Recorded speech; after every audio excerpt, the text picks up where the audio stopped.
Michael, let's bring you in on this. We've listened to the jurors, what they've had to say, some of them. What's your take?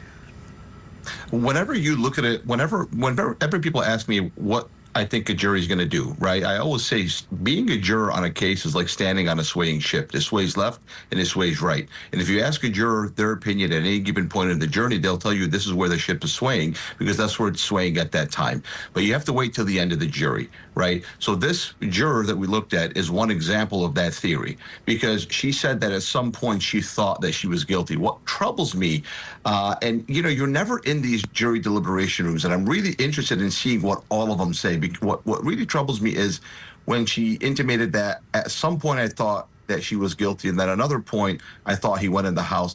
Those are two completely different things. They're not even polar opposites. They're like different universes, right? So I'm curious to see what all the other jurors say. I know that this juror that we looked at is actually an attorney in another country.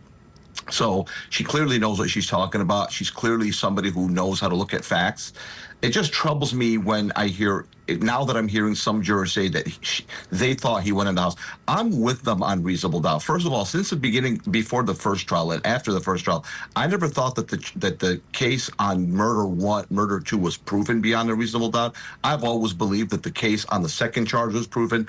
So I could buy that, but it troubles me when I hear anybody who's looked at this case who says they think John O'Keefe went in the house, because in the second trial, I thought that was put to bed by Hank Brennan. I thought it was put to bed conclusively with data.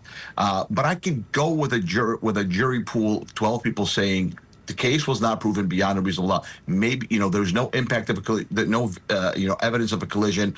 I like that she said that because, again, there's some rational theories that I can buy. There's some irrational. The one irrational theory that I can never buy and don't know how anybody can believe is that John O'Keefe went in that house. Not proven beyond a case, not proven beyond a reasonable doubt. I could buy that. I could sleep with that. Because I'm thinking about the O'Keefes. I'm not thinking about myself. I have no interaction with any of these litigants. I'll forget them tomorrow. But the O'Keefes leaving that courtroom, and now that they think that there were people who thought that their son went in the house, jurors who actually believe that John O'Keefe went in that house, I don't know if that's going to sit well with them as they go forward because they never got any justice. Look, somebody killed John O'Keefe or John O'Keefe killed on his own. Something led to his death, something. It doesn't matter what it is, and they don't have answers.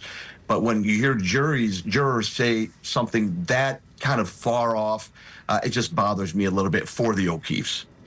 Yeah. Another juror has come forward, Juror 4. He talked to TMZ.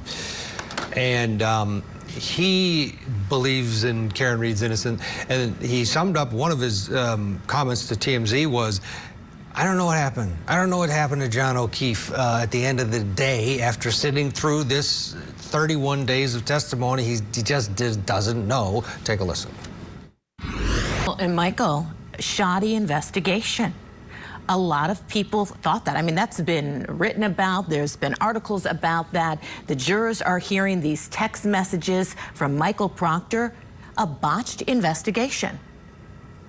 That is the part of the theory that I like. That is the part that would let me sleep at night if I was the O'Keefes, is that what you just said is that the shoddy investigation and what that juror said, I don't know what happened to John O'Keefe, that I can go with, right? Because these jurors were not asked, do you think it's more likely that Karen Read hit him or not? They weren't asked that. They were asked, has the case been proven beyond a reasonable doubt? The ARCA witnesses, they did a good job. Their demonstration did a really good job. There's a lot of things that if I were to ever, have a beer with Hank Brennan, I'd say, there's 3 things I'd ask him. Hey, why did you not go down this path? But he did an amazing job. But I could go with what that juror said, which is, I don't know what happened with John O'Keefe. And he even said, I didn't buy the conspiracies. I just don't know what happened to John O'Keefe. I could go with that. If you're the O'Keefes, you're looking for some semblance of something to hang on to. Why did this jury come back? In my opinion, very quickly, by the way, even though it was 21-hour deliberation, if I'm the O'Keefes, I'm thinking you came back quickly because really like early in the investigation, you were asking things about lower charges, and eventually it seems like you just immediately kind of came up with this OUI and getting everything reduced. So if I was the O'Keefes, what that juror said is something I would go with. Yes, a shoddy investigation. I don't think anybody would dispute that. Yes, we don't really technically know. There's no video evidence of what happened to John O'Keefe. Is it possible that he fell back and he hit his head? But if I'm the O'Keefes, I'd wake up at night with a cold sweat and say, but wait a minute, what about the taillight evidence? It was found in his clothing. Her taillight evidence was found on his shirt. What about that, juror 1, 2, 3, 4? If I was the O'Keefes, that would be the thing that would put me up at night. Because anybody who wants to put themselves in the shoes of the O'Keefe and know how they look at this jury, just ask yourself, what if your loved one was in this exact situation? For sure, shoddy investigation. For sure, this was a difficult case.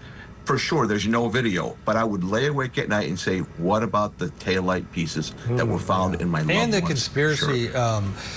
Brian Albert also came forward along with the McCabes, Jim McCabe and Matt McCabe, and did an interview with ABC Nightline, and Matt Gutman did the interview. He asked him the questions everybody wants to Brian Albert. Why didn't you come out of the house? You're a cop. And then Albert gave an explanation of that, and then went on to say this idea of a cover-up is absolute hogwash when you look at how many people would have had to have been involved. I mean, look, you can hear the frustration in their voices when they're speaking. I mean, everyone involved in this case, even I was briefly speaking with Matt Johnson, who's been covering this case. You're talking years of people's lives in which they have gone through this, and then now there's some kind of finality, and obviously for some people, not the final result they were hoping for, Michael.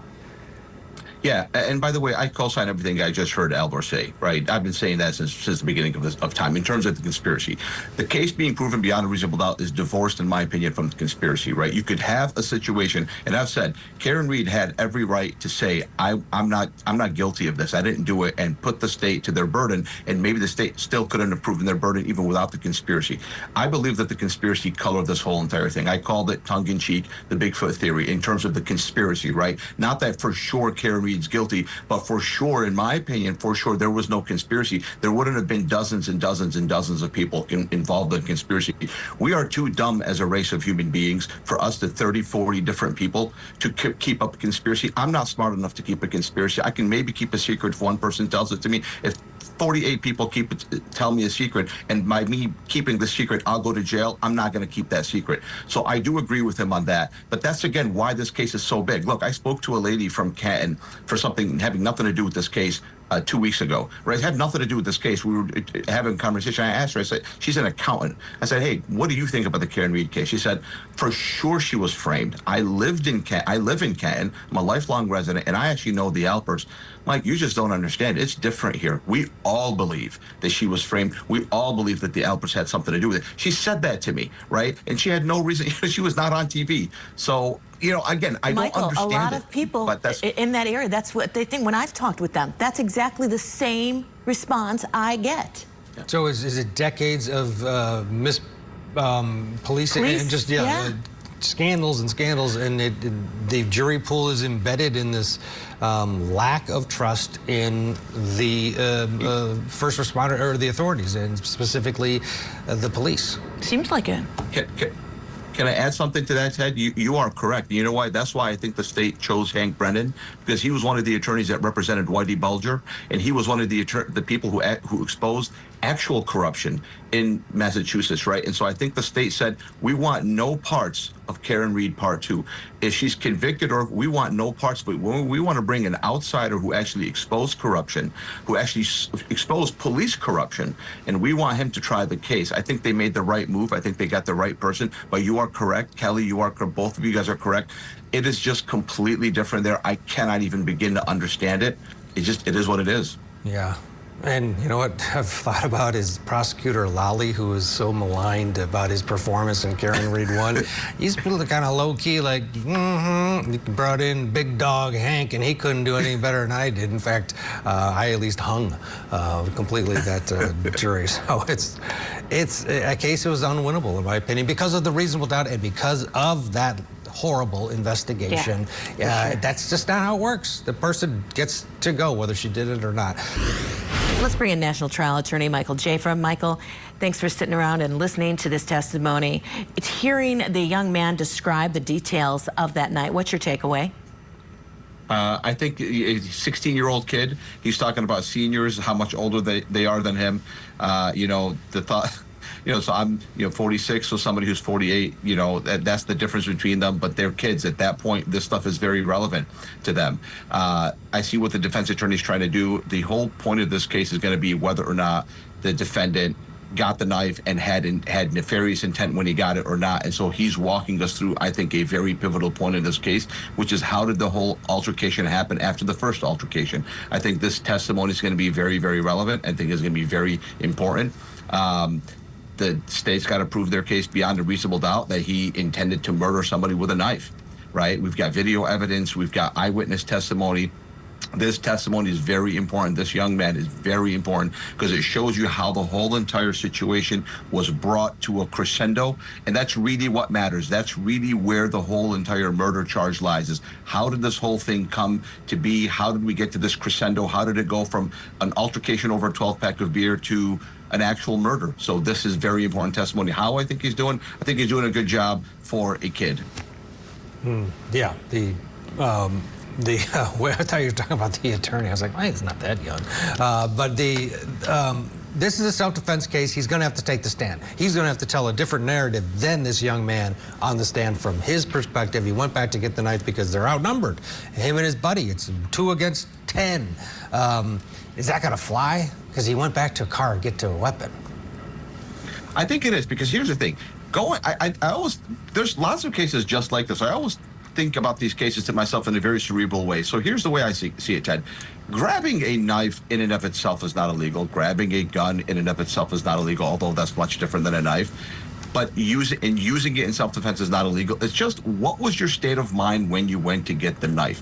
Was it because you were worried that maybe you might be outnumbered? You thought you'd be outnumbered? If so, why'd you show up to the party?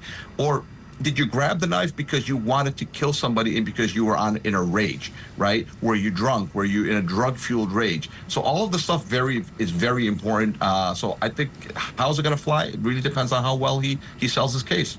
Yeah. Thank you, Michael. Thanks for the insight.